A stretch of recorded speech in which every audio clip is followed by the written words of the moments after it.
At Arizona State University, we're bringing world-class education from our globally acclaimed faculty to you. Ranked #1 in innovation for 10 consecutive years and #2 among public universities for employability. ASU isn't just ahead of the curve, it's creating new paths to success. Earn your degree from the nation's most innovative university. Online, that's a degree better. Explore more than 300 undergraduate, graduate, and certificate programs at asuonline.asu.edu.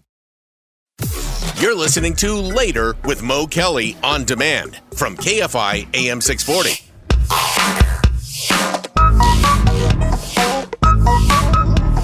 Now on the Mo Kelly Show, it's Tiffany Hobbs, the viral load. She'll speak of all the viral things social media can bring. Facebook, Insta, X, TikTok, the viral load with Tiffany Hobbs. Viral load, viral load, the viral load. Viral load with Tiffany Hobbs. KFI AM 640 live everywhere on the iHeartRadio app. It's Tiffany Hobbs here with you, and this is tonight's issue of the Viral Load. The first story kind of flew under my radar. I scan the internet daily for stories to bring to you, stories that go viral over the different social media apps or YouTube or anywhere on the internet. And this story escaped me, but I'm glad that I found it. It's a feel-good story. It involves a party and it involves the police, but it all coalesces in a wonderful moment. And what am I talking about? There's an 87-year-old man named Doug Turner. He's from Illinois, and he decided that he wanted to throw a party, a rip-roaring, fun party for his neighbors. So what Doug Turner, 87 years old, did is he went door to door in his neighborhood and he passed out handwritten invitations to this party. He put the invitations in mailboxes. He knocked on doors and personally handed these invitations to his neighbors. The party was called A Celebration of Winter, and it read, February 15th, 4 p.m. until the cops come. Food and drinks on offer. Bring only a smile. Well, one of his neighbors found footage of Doug on her Ring video. She saw the footage. She found it charming. She accepted the invitation. And like is such of this current day and age, she uploaded the footage to her social media, TikTok to be exact. The footage is of Doug on her doorstep passing out this invitation. And of course, it went viral millions of times over. And not only did it go viral, but it really made this party public in a way that people started to respond. Now, it got a little out of hand. Doug's house couldn't accommodate the millions of people who saw the post. But what happened was a few dozen of his neighbors actually showed up on February 15th for this 4 p.m. until the cops come party. And they enjoyed the presence physically with Doug while thousands of others, perhaps even hundreds of thousands of others, watched a viral stream of the party so that they could still participate. You had people like Rob Gronkowski, former football player, and now he's a pitchman for insurance, USAA. right? Mm-hmm. Something. You had different celebrities, big and small, people who tuned into this stream of the party on February 15th. The party was a success, so much so that people were saying, hey, what are you going to do next February 15th? And Doug said he's pretty much all tuckered out. He doesn't want to do this anymore. This is a lot. But we do have a clip of Doug appearing on a TV show in which he described what happened during the party. A rager. How did it go Saturday night? It was a rager. Yeah, we started at 4 p.m. and most of the 24 people invited showed up, and we just ate food and drank beer, and they even snuck into my whiskey stash and drank that, and that was pretty well. They lasted until midnight. You're a Scotch guy, so it's okay if they took the whiskey, I guess, huh? Yeah. So as you heard Doug Turner say, it was an absolute rager, full of whiskey and fun. And yes, the cops were involved, but not in a way that crashed the party. No, there was one lone cop car positioned at the end of Doug Turner's block to make sure that no unwanted guests made it to his home. So that is Doug's winter party, February 15th. And I guess we have to stay tuned for what he might do next year. Our second story involves something a little less fun. It's a new day, which means a new TikTok challenge. And this challenge to me is one of the dumbest challenges I've ever heard. It's called airport theory. And airport theory. And what this TikTok challenge encourages people to do is to get this, show up 15 minutes before your flight. In understanding that a flight very well may be held for you. That's the challenge. Show up 15 minutes early and you will be able to board your flight.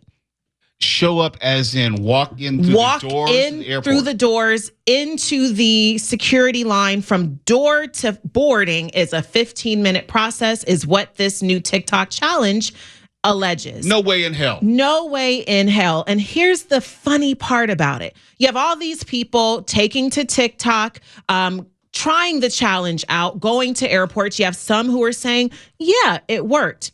You have others who are saying this absolutely didn't work. And not only did it not work, but I lost my flight. My flight left without me. Ironically, there's a secondary trend of people Googling, what do you do when you miss your flight? So it's perfectly in tandem with the TikTok challenge of showing up 15 minutes before. Again, advice that people are dishing out on TikTok, not advice that should be taken seriously. It can put you in a world of hurt. Mo Kelly, what is your recommendation? The recommendation says, and this is floating around virally as well, of course, we've all been told, get to a flight or an airport 2.5 to 3 hours before your flight. Do you abide by that suggestion when it comes to domestic? International is a whole other animal. Domestic, if I'm leaving out of LAX and I'm not checking a bag, so those things are important, I am still at the airport 2 hours in advance. 2 hours in advance. Not checking a bag. In other words, I have just my carry-on and I can just go straight to the gate through security. What is the closest you've ever come to missing a flight because of getting to an airport late or getting held up in some way in security? Have you run through an airport? Do you have a story? I've had to run to get a connection. Same. At O'Hare. I remember that. I have never been late to the airport for a flight in my life. People who have those stories of getting to the airport just before the door goes up on the plane give me a lot of anxiety because I am like you, Mo Kelly. I've abided by the rule of you get there at least 2 hours ahead of time, and things might bar that from happening. But a TikTok trend to encourage people in this day and age where flights are already a bit compromised within the court of public opinion. Flying is not necessarily as comfortable as we may want it to be, but to encourage people to then get there late with the expectation that their game, that this trend will avail itself so that they can film, so that they can post. It's asinine. It's asinine. It's dangerous. It's stupid. Stupid is probably the best word for it. Yeah, you're going to lose out a lot of money. I mean, look, if you want to risk not getting to your destination, and depending on your ticket, what type of ticket, whether it's refundable or it's going to be a change fee, if you want to risk that, knock yourself out. I'm not going to be the one who's ever going to miss a flight because of my poor choice. Hey, Mark Ronner, you listening in there? He's not listening to you. Have you ever had to run through an airport? I've had to run through airports. I've had to spend the night in airports after missed flights. Yep.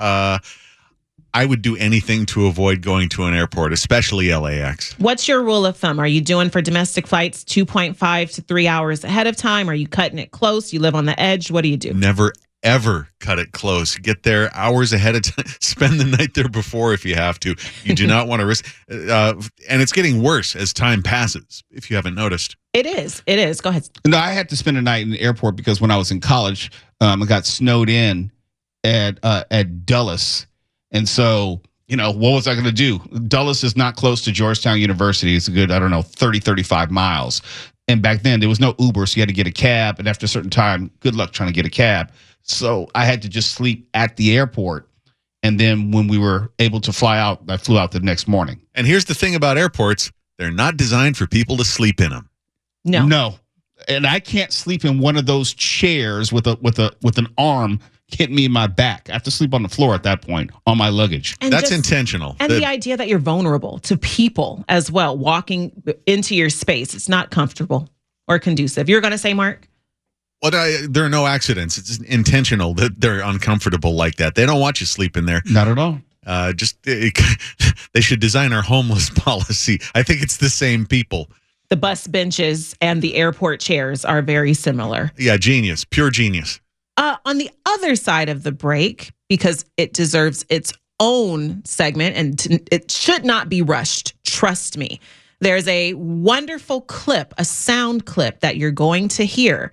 And let me tell you what the caption is now. Large octopus squeezes itself into small hole. Yeah. And I'll tell you all about it and why it's going viral on the other side of the break. You're listening to Later with Mo Kelly on demand from KFI AM 640. Now it's time for the viral load with Tiffany. Live on KFI's Later with Mo Kelly. She'll talk about the topics on social media. The viral load with Tiffany Hobbs. KFI AM 640 live everywhere on the iHeartRadio app. It's Later with Mo Kelly, and this is segment 2 of the viral load with me, Tiffany Hobbs. In news you didn't know you needed, large octopuses, octopi. It's National Pie Day in a couple of days. It's National Pie Day. More than one octopus is an octopi. It all goes together. Look at us in sync. He talked about Backstreet Boys earlier, and I'm an NSYNC fan. I had to get that in there. There you go. Really? Yes. That's a subject for another. Don't make that face. NSYNC over Backstreet all day. I guess. As a quick little deviation from the topic. Back to the topic, though.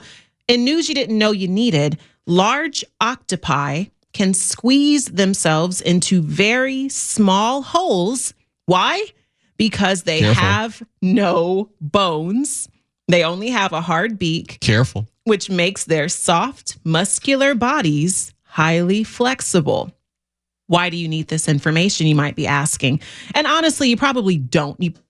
You're unlikely to encounter an octopus in the wild or in any other capacity unless you go looking for one. But should you do that and you see it squeeze into a hole, then you will understand why this next footage went viral. And this footage has been seen all over social media. It's a video of a large octopus, again, squeezing and contorting itself into a teeny tiny hole that looks to be about the size of a small saucer plate.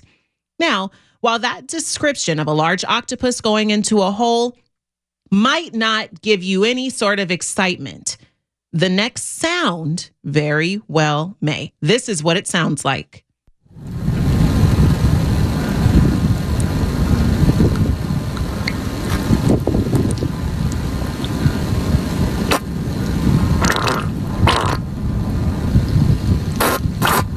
Excuse me.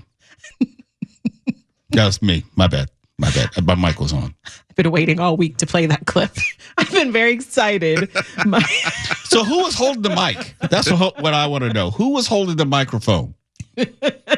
I want that job. I want to be a videographer who just follows octopi around and watches them contort themselves into small spaces just so that I can recover that sort of sound. That is amazing, and that is natural, courtesy of that octopus, and I'm proud of it. So what did we learn from that little sound demonstration? Well, we learned that, again, octopus or octopi are very skilled, and their ability to contort themselves and adapt to tight spaces actually makes them effective hunters and survivors. So while that sound was fun for us to listen to, it actually is very functional. This is the way in which an octopus survives, and that video, that footage, you can find all over social media because it is going viral. And there are people like me who are extremely excited about that story. I don't know about you, Mo Kelly, but I loved it. I'm not excited. You should be. But there was a tingling Did you sensation. hear it? Yeah, I heard it. Yeah. I heard it. I don't know if it was a videographer or a fluffer, but I heard it. Big things, small spaces. Come on. Careful. Octopi. Next story. That's what she said. Okay, you might have heard of Wile E. Coyote. I'm a Warner Brothers fan. Are you Yes, a Warner Brothers fan? absolutely. Warner Brothers is right down the street from the studio. Well, there's a prospective Wile E. Coyote movie, and that movie is called Coyote versus Acme. Now, the movie has been yet to be released. It is shelved at this point. It was in pre-production. It stalled for different reasons. Some of the stars associated with this movie include Will Forte, John Cena, and Lana Condor. And Will Forte has actually spoken out about it. He is saying this movie needs to be released. That it's an abomination that their work has yet to be seen by the masses.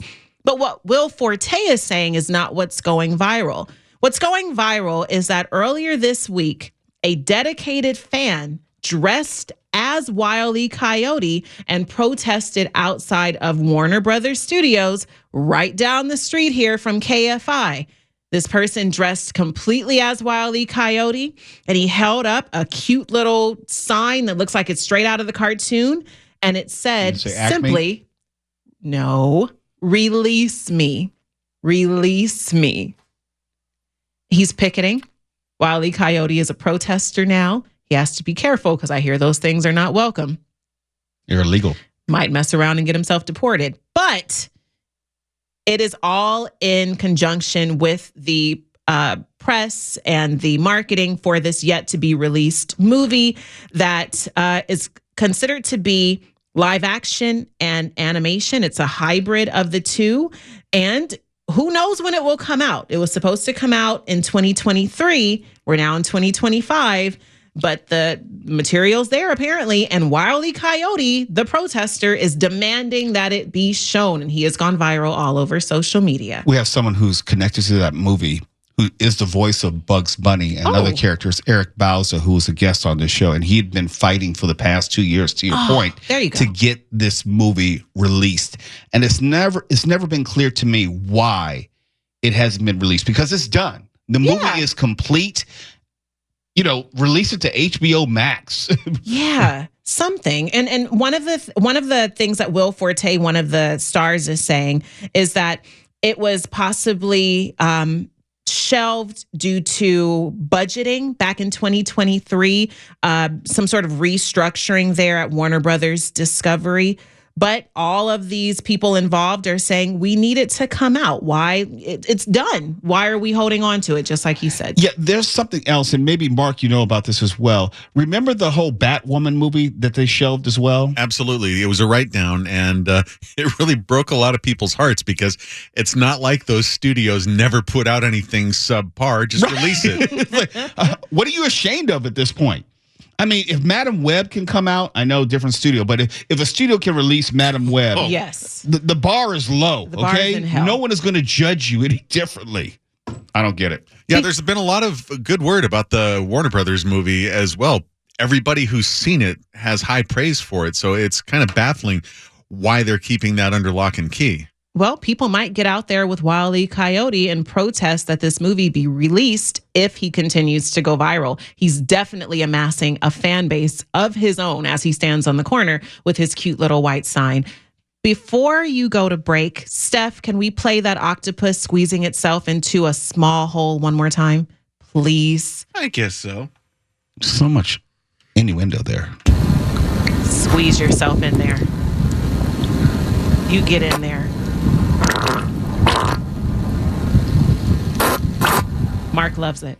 That's usually the sound something makes when it's coming out of a small hole. All I could think of was like Caddyshack. It's in the hole. It's in the hole. That's tonight's viral load. Let's talk about aliens and UFOs when we come back. KFI AM 640. We're live everywhere in the iHeartRadio app. You're listening to Later with Mo Kelly on demand from KFI AM 640. And if you haven't heard me talk about UFOs, you may think I'm kidding. When I say UFOs, I call them UFOs, unidentified flying objects. The government has now started calling them, or at least in the past 10 years, started calling them UAPs, unidentified aerial phenomena. Call them what you want. But I'm a firm believer, not in a conspiratorial way. I'm talking about in a mathematical reality sort of way.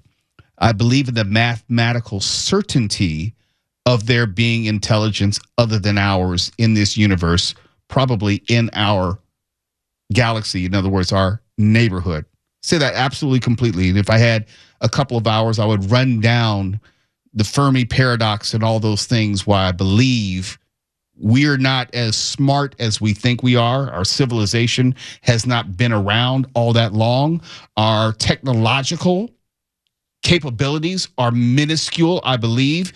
Look, we had the first flight barely over 100 years ago with the Wright brothers. We've done a lot in 100 years, which only says that we haven't done much over the totality of our existence. Now, we will exponentially quicken our growth in technology and our capabilities thanks to the computer, thanks to the advanced computing, which it has yielded, and the internet, and also AI. So 100 years from now, who knows where our society will be in a technological sense. I mention that because there's a distinct possibility that there is a society which existed before us. Maybe think about a society which had 1,000-year head start on us. Where would they be in a technological sense? Or 10,000 or 100,000 years? And I'm treading on the Fermi paradox, but I won't get into that. My point is, it is more reasonable than unreasonable to believe, given the vastness of this known universe, that we're not the only ones here. To that end, there has been an ongoing fight to get the government to reveal at least how much they know or how much they've obtained over the years. In the beginning, going back to Roswell and the crash in New Mexico in 47, I think it was, people used to use it as some sort of idea of a conspiracy theory that the government just didn't want us to know X, Y, and Z. But now it's a national security issue where if there are unidentified aerial phenomena, which is far beyond our technology, zipping in and out of our restricted airspace, you have to ask ourselves the question of, one, is it non-human and non-terrestrial? Or could it be non-human, non-terrestrial origin, but then maybe Earthlings have reverse engineered some technology they've come across, and if that technology were reverse engineered by an adversarial nation like a China or a Russia, that could tip the balance of power all around the world. So there is a real substantive conversation about this aerial phenomena, which pilots have talked about, military's talked about, politicians and elected officials now feel comfortable to talk about. There is a new documentary which is going to be hitting streaming in the next 2 weeks or so called Age of Disclosure. Disclosure is the terminology used to discuss when eventually we, general society, will know everything, or at least an approximation of what the government knows, whether there is non-earthbound technology in our possession, and there will be an admission of that, whether there will be non-terrestrial beings in our possession. That's called disclosure.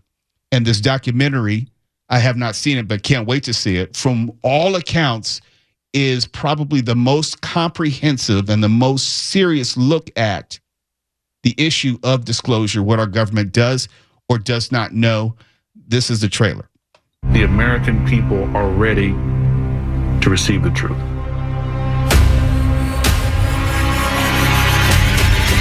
humanity is not the only intelligence in the universe. Humanity is not the only intelligent species. We are absolutely not alone. Non-human intelligence exists. UAPs are real, they're here, and they're not human. I spent 25 years as a senior official with the CIA. I worked on highly classified UAP programs. 28 years as an astrophysicist. I served as the 4th Director of National Intelligence. Director of Aviation Security in the National Security Council. The one-star admiral after 32 years of service. People that come forward with this, I feel like they've taken their life in their own hands. I was recruited to a highly sensitive government program that investigated unidentified aerial phenomenon. For over 16 years, on behalf of the U.S. government, I worked as a senior intelligence official on the unidentified aerial phenomenon topic. We learned that the U.S. government was involved in a long-running secret war with other nations to collect and reverse engineer vehicles not made by humans. I have seen with my own eyes non-human craft and non-human beings.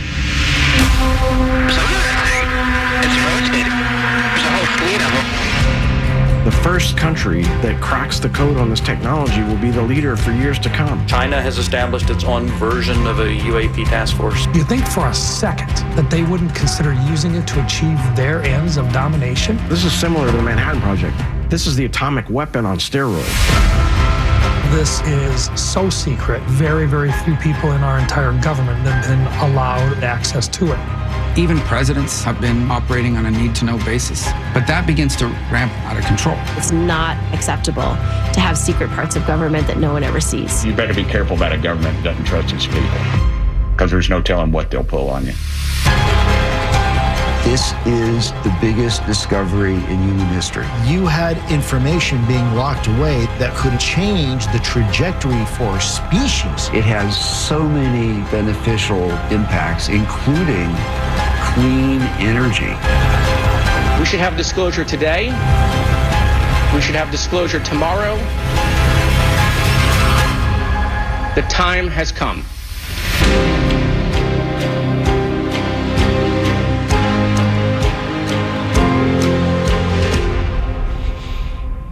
What else you want to know? That last voice you heard is Luis Elizondo, who was a guest on our show years ago and one of the principal people connected to the UAP program with the federal government. There have been, you couldn't see the trailer, obviously, but it was now Secretary of State Marco Rubio also featured. The late Harry Reid was also part of these programs. So it's more than just people, you know, in their homes and ham radios talking, trying to expose this. These are legitimate people within our federal government asking the questions and also providing some of the answers. And Tiffany Hobbs, you said that you're all in as well. I'm a huge fan of anything unknown. I love Coast to Coast. Been a long-time listener, very familiar with Luis Elizondo and the pursuit of UFOs or UABs now. And this is so riveting and interesting to me because to have these people like Luis Elizondo, Kirsten Gillibrand, the late Harry Reid, Marco Rubio, these names really lend a lot of credibility to any claims that could be made in this film. I was just looking it up and I don't see a release date specifically for it. There are multiple dates as of today that this could come out, including March 14th. Right. I can't wait. I am all over this as soon as it comes out. Mark Runner, have you ever concerned yourself with the discussion of UFOs, UAPs? Well, I've always been interested, and I've also been a Coast listener way back into the Art Bell days. But I think it's one of these kind of things that you've got to really be careful to tune out the BS. You know, we have a tendency as people to want to complete patterns and puzzles in our brain. That's the way our brain's structured. And so if there are gaps, we can fill those gaps in with some nonsense. And so I'm interested, but I'm a skeptic. I think we should all be healthy skeptics. And to be healthy skeptic is to assess the information and the provided evidence and look for reasonable explanations for that. But I also know that there's certain things which are reasonable and reasonably beyond our understanding and explanation. There are too many things which are not just a weather balloon. Too many things which are not just a light in the sky. Too many things which are not a test at Vandenberg Air Force Base and so forth, which to a reasonable person, you could provide a level of explanation, which is not filling in the gaps. It's like, look, that is beyond earthbound capabilities. Yeah, and maybe you should explain to people what the Fermi paradox is. I'm not sure that that's widely known. Okay, well, the Fermi paradox is like, well, if there's other life out there, and I'm really condensing it, why is it we've not on Earth found another civilization? Well, you're making some assumptions that the civilization wasn't here a million years ago, Earth years, and then either died out or self-destructed or what have you, and we're just missing each other in time. Yeah, and there are some experts who say, you better hope that there's nobody out there, because if they visited us, they're smarter than we are, and they can obliterate us effortlessly. Exactly. We can't even get to Mars. So any intelligence which can visit us is probably coming from beyond Mars, is far technologically advanced, and it's their benevolence or indifference, which is why we're still here.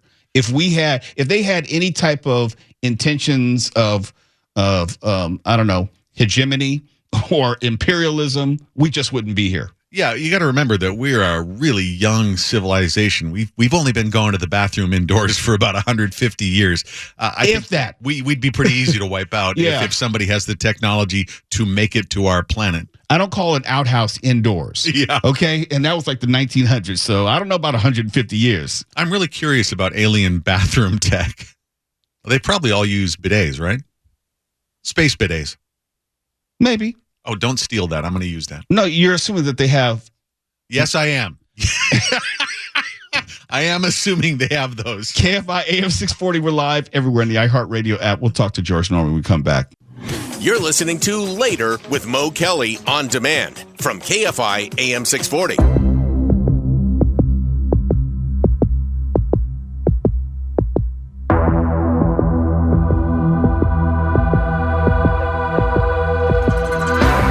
KFI AM 640 is Later with Mo Kelly, live everywhere in the iHeartRadio app, Coast to Coast AM with George Norrie, who's joining me now. How are you tonight, sir? Great, Mr. Kelly. How about yourself? I'm doing well. Can't wait for the age of disclosure.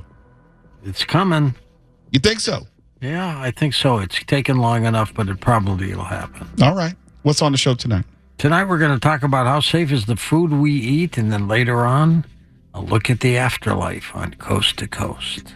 I don't want to go anytime soon, but I'm curious to find out what's waiting for me on the other side. When you get there, let us know. Well, hopefully it won't be before you. I want to be last here. Don't be so greedy. Bye, George. See ya. And for my final thought tonight, it was guided by the story earlier tonight when I talked about the father whose daughter died from measles, and he was still standing by his decision not to vaccinate her.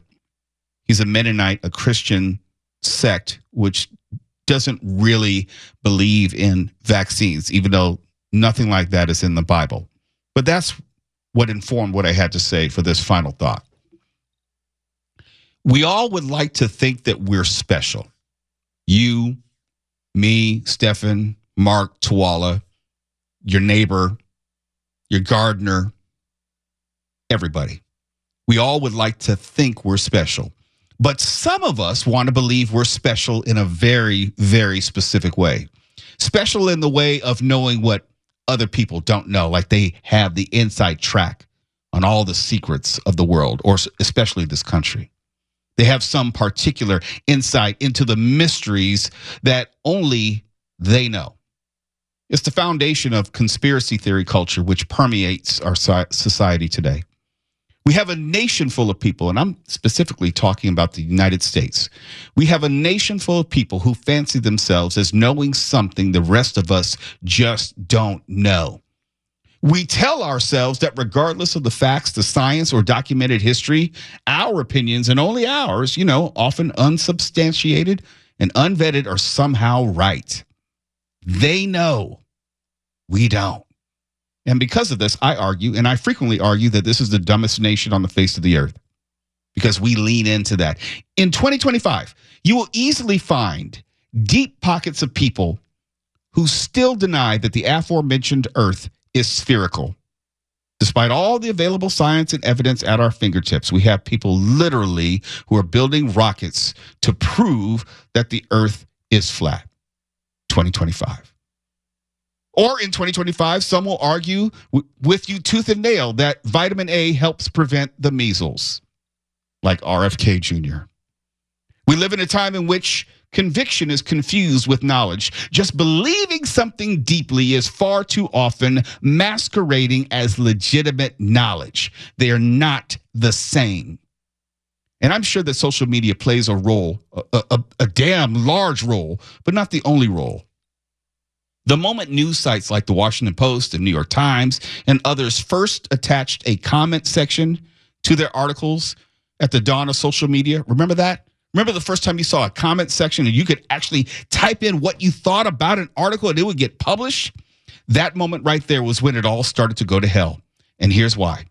For the first time, people who had never been published or been read on any level on a legitimate news site were reading themselves and were read by others right under legitimate news just by posting a comment right under that article, which had to pass multiple editors just to get published. You just went click, click, click, click, click, click, click, send, and you got published. It sent the wrong message that just about anybody could have an opinion, and that opinion had merit. And on most subjects, it probably was not true. I'm here to tell you, no, it was not true. Because not all opinions are created equal. Some are more informed, some are uninformed, some are less informed, some are misinformed. And because we live in this world where we're meeting on the same social media platforms, it sends the wrong message that any and all opinions are either valid or have merit or on the same level. You know, you have Twitter, I have Twitter, you have Facebook, I have Facebook, Threads, what have you. So therefore, our opinions must be equal because they're being expressed on the same platform. No, they're not.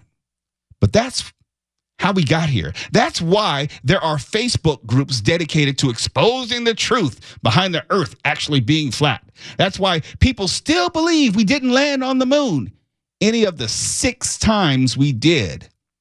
That's why people are convinced ivermectin was and still is an effective treatment for COVID because social media told them so. That's why people are willing to risk having their child die from measles, even recommending having measles parties because they saw one video on YouTube or some other random post on their preferred social media platform and feel they have more knowledge than every virologist, pathologist, immunologist, and epidemiologist who, of course, recommended the exact opposite. Because why go to college for 10 years when you can just watch 3 YouTube videos from 3 people who aren't credible, but at least confirm your bias? That right there is why polio and whooping cough are back. Because we all think we're special and live in an age where we've been trained to not trust or believe actual experts. And for that, people die needlessly. Social media, designed specifically to cater to our id and our worst selfish impulses, is how we got here. Elevating every ridiculous, uninformed, and ignorant thought which crosses our minds. And in some instances, it's getting us killed, including our children. For KFI AM 640, I'm Mo Kelly. If you find yourself agreeing with everything we say, we're doing it wrong. KFI and KOST HD2. Los Angeles, Orange County. Live.